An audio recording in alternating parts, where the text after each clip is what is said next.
అదే RTV app వార్తల్ని క్షణాల్లో చదివే అవకాశం ఉంటుంది. ఒక న్యూస్ పేపర్, ఒక టెలివిజన్ ఛానల్ మీ చేతుల్లో ఎప్పుడూ ఉంటాయి. ఈరోజు మంచిర్యాల పట్టణంలో ట్రాఫిక్ అరేంజ్మెంట్స్, ట్రాఫిక్ ఫ్లో ఎట్లా ఉందనేది ACP Prakash, traffic inspector Satyanarayana and Mancherial town inspector Bansilal తోటి తిరగడం జరిగింది.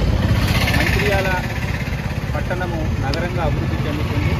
ముఖ్యంగా సమీప జిల్లాల వాళ్ళే కాకుండా మహారాష్ట్ర, ఛత్తీస్గఢ్ నుంచి కూడా ప్రజలు వైద్యం కోసము, వ్యాపారం కోసము, ఇతరత్ర అవసరాల కోసం ఎక్కువ మంది వస్తున్నారు. ఎక్కువ పబ్లిక్ నుంచి కంప్లైంట్ మంచిర్యాల మార్కెట్ ఏరియాలో పీక్ అవర్స్లో వెళ్ళేటప్పుడు అక్కడ పార్కింగ్ సరిగా లేకపోవడం వల్ల అండ్ షాపుల ముందట ఎంక్రోచ్మెంట్స్ ఉండడం వల్ల మహిళలకు ఇబ్బంది అవుతున్నది, అక్కడ షాప్కి వచ్చిన వాళ్ళకి ఇబ్బంది అవుతుందని కంప్లైంట్ ఇవ్వడం జరిగింది. దానిలో భాగంగా ఈరోజు అన్ని జంక్షన్స్ అండ్ మార్కెట్ ఏరియా పరిశీలించినాము.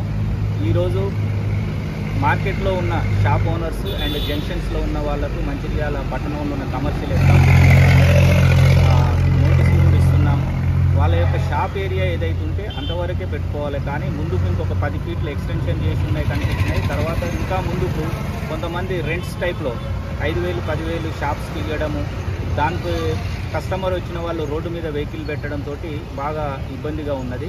అది జరగకుండా కోసం ముందస్తుగానే వాళ్లకు నోటీసులు ఇవ్వడం, తర్వాత ఎన్ఫోర్స్మెంట్ చేయడం జరుగుతుంది. ఇక్కడ జంక్షన్స్లలో కూడా కొంత రోడ్డు వెడల్పు, ఆ షోల్డర్స్ వెడల్పు చేసినట్లయితే డైరెక్ట్ క్రాస్ కాకుండా వెహికలర్స్ యాక్సిడెంట్ కాకుండా కొద్దిగా లెఫ్ట్ రైట్ తీసుకొని వెళ్ళేటట్లు ఉండేది. ఇంజనీరింగ్ దానికి కూడా మున్సిపల్ ఇంజనీర్స్ అండ్ వాళ్ళతో చూసి ఒకసారి ఏర్పాట్లు చేయడం జరుగుతుంది. ముఖ్యంగా ప్రజలకు విజ్ఞప్తి ఏంటంటే ట్రాఫిక్ పాయింట్ ఆఫ్ వ్యూలో ఎంక్రోచ్మెంట్స్ ఉండకుండా మీ ప్లేస్లలో కమర్షియల్ ఎస్టాబ్లిష్మెంట్ పెట్టుకోవడం. రెండవది, కస్టమర్స్ కూడా ప్రాపర్ పార్కింగ్ ప్లేస్లోనే వెహికల్స్ పార్క్ చేయాలి. సెంటర్లో పార్క్ చేయడము, దగ్గరలో ఉందని రాంగ్ సైడ్ డ్రైవింగ్ చేయడము, రాంగ్ సైడ్ డ్రైవింగ్ చేయడం వల్ల కూడా జంక్షన్ల దగ్గర యాక్సిడెంట్ అవుతుంది. జస్ట్ మీరు ఒక 2 మినిట్స్ కొద్దిగా ఒక 100-200 మీటర్ల ముందు పోయి యూటర్న్ చేసుకుంటే సేఫ్గా వెళ్తారు. అట్లా కాకుండా మీరు రాంగ్ సైడ్ డ్రైవింగ్ చేయడం వల్ల చాలా ప్రమాదం ఉంటుంది. కాబట్టి మీతో పాటు ఎదురుగా వచ్చే వాళ్ళకు కూడా ఇబ్బందికరంగా ఉంటుంది. కాబట్టి రాంగ్ సైడ్ డ్రైవింగ్ మీద మాత్రము ఖచ్చితంగా క్రిమినల్ కేసు కూడా కడుతున్నాము. ఆ ఎన్ఫోర్స్మెంట్ కూడా కంటిన్యూ చేయమని చెప్పడం జరిగింది. కాబట్టి ప్రజలు పోలీసు వారి సూచనలు పాటిస్తూ మంచి టౌను, మంచి నాగరికమైన టౌన్గా ఉండాలని కోరుకుంటున్నాము.